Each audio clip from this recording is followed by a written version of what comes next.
Hello all, welcome to Pustik Vani, your one-stop solution for book summary. Today we are here with the book name, The Carrie by Stephen King. So let's start its plot overview. Carrie White's peers don't know much about her, but they do know that they don't like the plain, socially awkward girl who lives alone with her odd mother.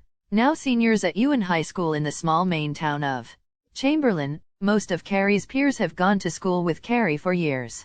During that time, they have continually tormented her with catcalls and pranks, and their teasing comes to a tipping point one day in the locker room after gym class when Carrie starts her period and is oblivious to that fact. The girls pounce on Carrie's weakness and taunt her with their cruel words while showering her with a rain of feminine products. When Carrie learns what menstruation is and that all women experience it, she becomes angry with her mother, Margaret White, who has withheld this information even though Carrie is 16 years old.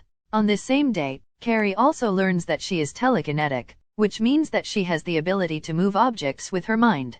She has a dim memory of having done this before, but the sudden onset of her period fully unleashes this power along with the memories of her childhood and the time that she made stones rain down upon her house.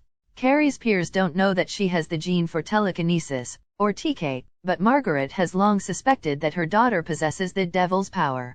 Margaret constantly watches for sin in her daughter and in others, and has brought up Carrie to do the same. She educates Carrie on the sins of womanhood on the day that Carrie gets her period.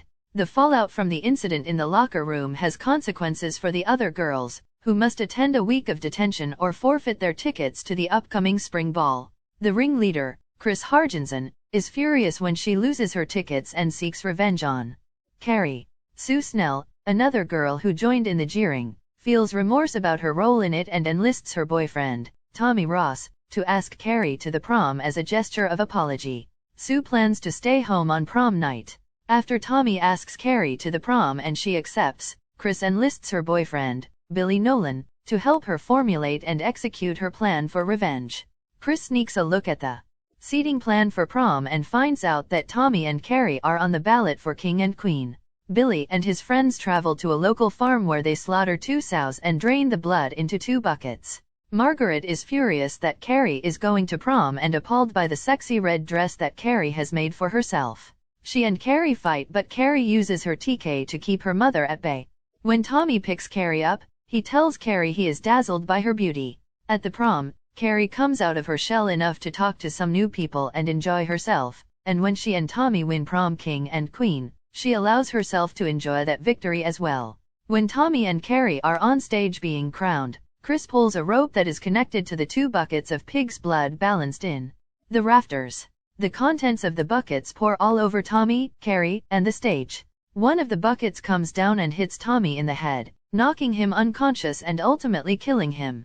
All the students laugh at Carrie as she stands on stage covered in blood, and she runs out of the gym, humiliated. A few moments later, the doors to the gym slam shut, and some people see Carrie's smiling face looking back at them through the glass. In a fit of rage, Carrie uses her TK to turn on the fire sprinklers and loosen the electrical wires in the gym. Students are electrocuted and some burst into flames. Carrie heads into town where she dismantles several fire hydrants so the school fires cannot be put out and unlocks the pumps at the gas station.